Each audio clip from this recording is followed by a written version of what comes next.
I believe, every day's a good day when you paint. I believe, it'll bring a lot of good thoughts to your heart. I believe, every day's a good day when you paint. You know what I'm saying? I believe, Mr. Ross. It'll bring a lot of good thoughts To your body. Let's build a happy little cloud. Let's build some happy little trees. Trees. There are no limits here. Start out by believing here. You can almost paint with anything. Anything. You know what I'm saying? Oh my god. Good folks. We got a fucking title show on our hands. And what else can you do but celebrate? I am your host, JuvyThaKid. God damn. It's hot as shit out. Not gonna lie, I was kind of debating on whether I wanted to do this just because I was like feeling a little irritable because of the heat and humidity today. And I threw in that Bob Ross Believe, and I had to, you know what I mean? Either way, hope y'all hooligans have had a good weekend. We've had a bunch of rainy days and not really like hot weather, and then just this weekend turn the fucking oven on, you know what I'm saying? Goodness gracious. So, oh shit, totally forgot what I was gonna talk about for a second. Oh well, fuck it, move on. Today I watched a movie on Netflix called Shimmer Lake. I liked it. It has Rob Corddry, played Lou from Hot Tub Time Machine. Shit, who else? Peter, like the main character from Office Space. Him and Rob Corddry play FBI agents. They're partners, and they like. Okay, so before I start talking about the characters, okay, so a bank robbery and other things happen, and this like small town sheriff that at times it feels like he kind of like takes things a little too seriously about his job. He's hunting down the suspects that like committed these crimes, one of which is actually his brother. The brother actually played by the actor, fuck, another name that escapes me, Dwight Schrute from The Office. So it's actually a really interesting movie because it tells the story in reverse. It's not one of those ones where it like starts with like kind of like one of the ending shots and then you work your way up to that. It tells the story completely in reverse. And at first I was like, what the fuck? Like, how is that going to work? But the way it was executed, like, oh, to be honest, like it's really fucking clever. I don't know. I can't think of any movies that have done it like this, at least in this moment. I can't remember. But yeah, it's dope. It's kind of like a little dark comedy. There are some points where it's like it's kind of it's supposed to be humorous. One of my favorite characters of the movie was actually the sheriff, his deputy. Oh man, like this guy I love it. It's one of those things like when something happens and you're like, well, why is he freaking out like that? And then throughout the movie you kind of get it. You're like, oh shit, yeah, I would have snapped too. Yeah, I don't know. Honestly, I think it's definitely a good movie. It's one of the better comedies that I've seen recently. I don't know. It just feels like a lot of other comedies I've watched, at least lately. It just kind of feels like it's like trying to do what somebody else has done, or it's just, I don't know. A lot of the humor seems like forced, or just, I don't know. It's something in the machine isn't clicking. You know what I mean? But yeah, this, I don't know. I really enjoyed it. And honestly, like the way it ends, like I thought I had it figured out. Like I even skipped, like in certain scenes, like I skipped back to like try and like find a certain detail. I don't want to give it away for you folks. But I was skipping back scenes and like pausing it to like catch a certain detail on a character. And I thought I had it figured out. And I was super wrong apparently. But yeah, I don't know. check it out on Netflix. Shimmer Lake. Yeah. Oh, what else has been going on, my hooligans? Well, you're not my hooligans, but you know what I mean. Started season 2 of this show. I talked about it briefly on the vlog. Chewing gum. Oh my god. It's so awkward and it's so fucking funny. I love it. This 24-year-old like super awkward girl Tracy finally decides like she like wants to have sex kind of thing. Her mom's like super religious and just like super just I don't know, like she's different. And it's just, I don't know, like her friends, like the way she acts it cracks me up. The awkward situations that like she finds herself in. I don't know. It's, I laugh out loud like an idiot, even when I'm just like watching it by myself. So, actually her Tracy's sister, Cynthia, is that, I feel like that's, yeah. Cynthia, I think, is her sister. Either way, that actress, she's in another show on Netflix called CrazyHead. That's kind of like a paranormal thing, and I had watched like a little bit of it, and she was actually the part of the trailer that like made me want to check out that show. So I'm gonna check more of that CrazyHead show out, just because like she's so funny. Even like because this role is like. It's different from the other show, and just she's still funny in it. And I don't know, I just something about these like awkward like British comedies I love, like Ricky Gervais in The Office, like the British version of The Office. Like I just I love it. Even in the US version of The Office, like all those little awkward times when and like Steve Carell or like one character would like look at the camera. It's just I don't know. I love those kind of things. What can you do? Oh, big stretch. Let's go back to the show notes here. Oh, so I didn't talk about it in the Saturday Shorts yesterday, but as I'm sure most people know now, the great Adam West of Batman legacy, really, and many other things. He's passed away at the age of 88 due to, I believe it was a battle of leukemia. See, it's weird because like, and this is how much of a honestly, like as Batman, this is how much of a big deal like Adam West was. So the show was, I believe, if I remember correctly, from 66 to 68. There was also a movie that went with them. There's like people in like generation before me, people who are like in their 40s, in their 50s that grew up and that like Adam West was Batman. You know what I mean?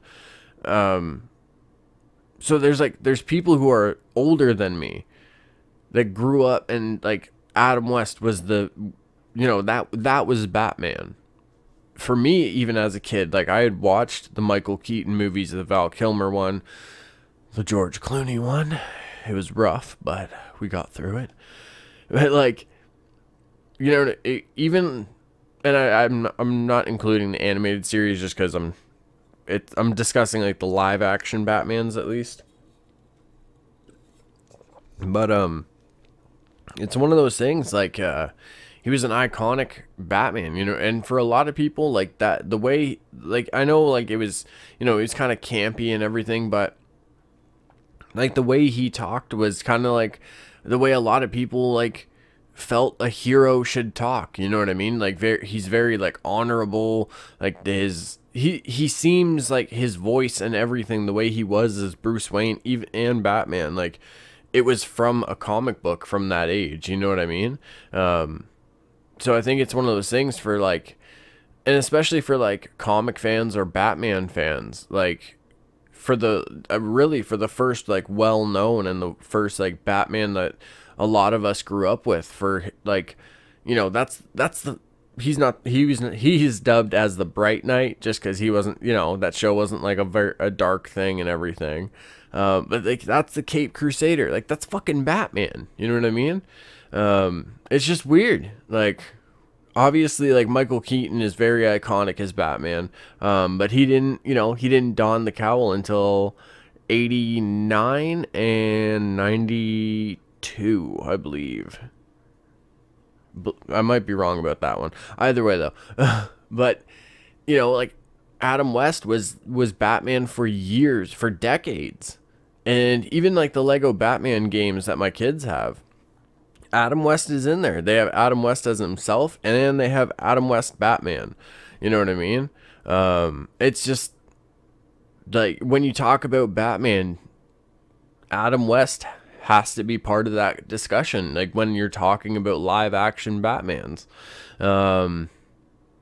Yeah, so it was super, I don't know. It's one of those things, like when the hero passes away, you're like, damn, like fucking no one's invincible. You know what I mean?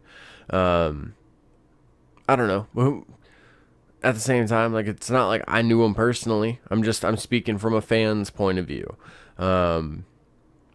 Actually, fuck, I look over right now because I record like in my bedroom and these in my bedroom, and on my closet door, we've seen it in the vlogs, I have the 60s Batman like figure set right there, and in the middle, Adam West Batman.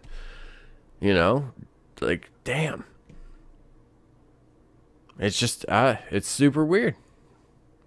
It's just weird. I don't know. I saw a lot of really cool fan art coming from it too, like memorial posters and everything. And, yeah, the best one that I saw, not to say like anybody else's is better kind of thing. One of my favorites that I saw was, from an account, Boss Logic. He always does amazing artwork. But this one, it was the can of like shark repellent from the 60s show and everything, and it was just a note. It said, "Dear Robin, take care of the sharks for me, Batman." And just so good. That one hits you in the feels. And yeah, I don't know, it's just one of those things where it's like, fucking when Batman passes away, that shit's where do you go from there? I don't know. Let's get off of that though. Had a really weird moment today. I don't know if anyone out there, I'm sure people do. Okay, so the Eminem movie 8 Mile. If you're not familiar with that, it was basically like a dramatization of Eminem's life in a way. At one point he's like, he's rap battling, they're freestyling over like beats or whatever, and the final boss, you could say, he kind of like he drops a bunch of like personal life bars on him. You know what I mean? Like, I know your real name's Parents, and Clarence's parents have a real good marriage. Well, earlier in the movie when the girl says like, "Oh, you mean Clarence? He went to this school." She didn't mention Clarence's parents' marriage. She didn't even mention Clarence's parents that I can recall. She just mentioned Clarence and where he went to school. We don't know Clarence's parents' marriage status. We don't know where they are emotionally with each other. Who are we to say what's going on in Clarence's parents' marriage? Maybe Clarence's parents don't have a real good marriage. Maybe Clarence's parents are going through a lot of stress. I'm just saying. I feel like, for that Jimmy Smith or fucking whatever his name was in that movie, to be so bold to, bring up Clarence's parents' marriage like that is, geez, I don't know, We know his name's Clarence. We know we went to school. What school he went to. We don't know about his family, Maybe his dad's fucking a raging alcoholic, and his mom beats him. The husband, not Clarence. I'm just saying. Maybe it's like some like super crazy shit where like the mom like every night makes the dad sleep like chained up and everything in a ball in the corner of the room. And she gets to fucking spread out on the bed and everything. That's not a good marriage for Clarence's parents. I'm just, I would never be so bold as to, speak publicly on somebody's relationship status. I'm just saying. All right. Good folks. Good folks. Good folks. We're going to end the podcast. I know it was just a little quick one, but, yeah. Feel like, we had a good movie review. A nice little comedy for you folks to check out. We talked about one of the most iconic Batman ever. And we dove into what might be going on in Clarence's parents' marriage.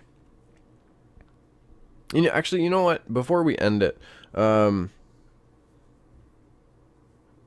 been seeing a lot of people out there kind of like posting they're going through hard times, or they're really stressed about a lot of stuff. And I don't know. It's going to sound cliche, but it's true, you know what I mean? Fucking, if you're listening to this right now, chances are you have it better than so many people going like in the world right now. You know what I'm saying? Like, stressing out because you went over your data and, Rogers won't give you like more, or, fucking stressing out because, Timmy's or Starbucks or whatever coffee establishment you frequent, they didn't get your order quite right. Well, just still, let's be grateful, let's take a moment and let's all just kind of like chill for a sec. Like, let's look around wherever we are, like right now I'm in a 3-bedroom townhouse. I know some people, are like, oh, a townhouse, what the fuck? But hey, I'm used to basement apartments and shit for a lot of the time, so hey, townhouse is good to me. But I'm surrounded by gifts from amazing fucking people, original artwork that, somebody did just because they to say thank you. I'm in a home, I'm able to have this outlet and, get certain things out, get certain thoughts out.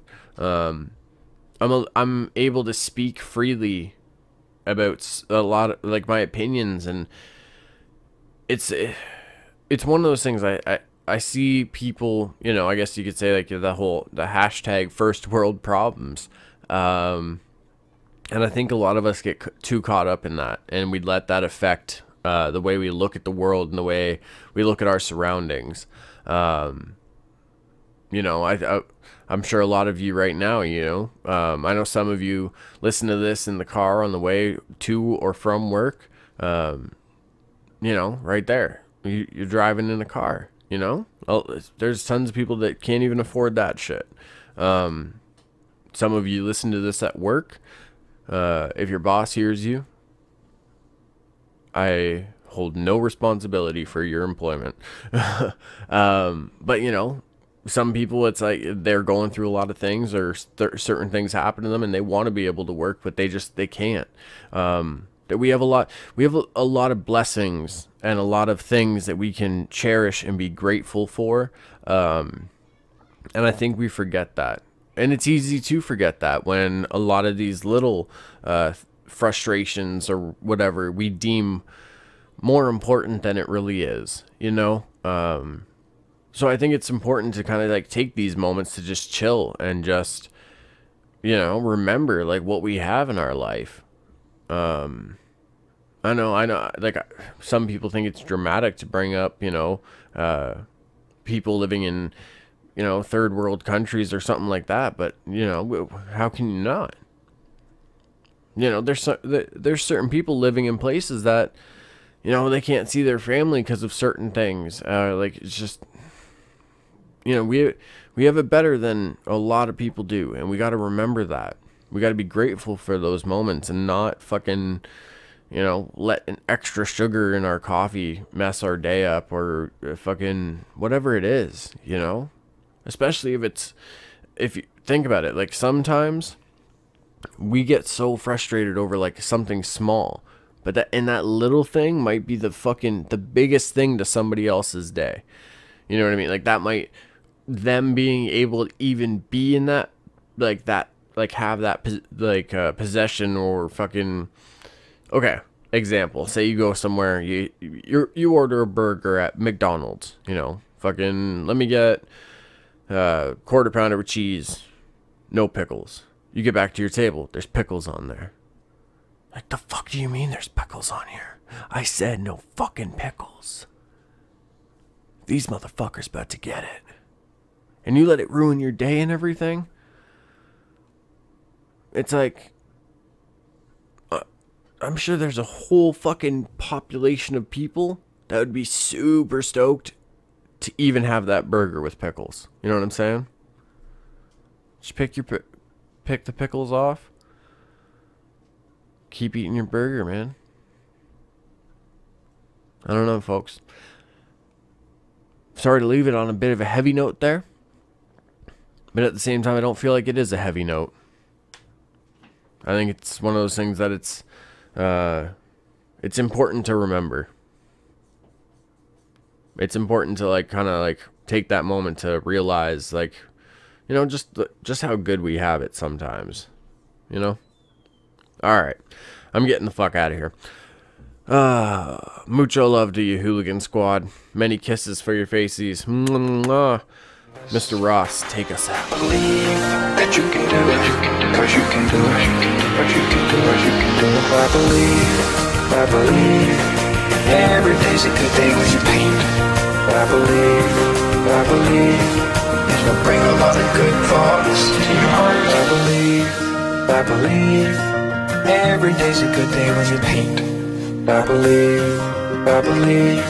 it'll bring a lot of good thoughts to your heart.